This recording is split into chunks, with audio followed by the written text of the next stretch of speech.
Ang taong matalino, marunong rumispeto. Kaya mga kabataan, please pakinggan nyo to.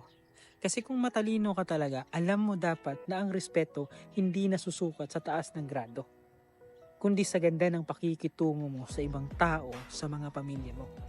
Marami kasing nagsasabing matalino sila, pero sa magulang palang bagsak na.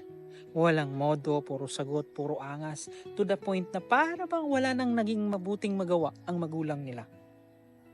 Kung hindi mo kayang igalang yung taong nagpalaki sa'yo, paano mo masasabing matalino ka? Kasi ang tunay na talino, hindi lang mataas na score, hindi lang talaga sa nakadaba kasi sa dami ng pera mo. Dahil sa dulo, hindi lang talino ang basihan ng pagkatao, kundi kung paano ka rumispeto sa ibang tao.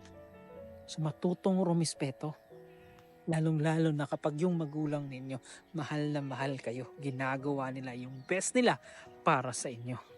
Huwag nyo silang sagutin. Rumespeto kayo. Kasi ang tunay na matalino, rumerespeto.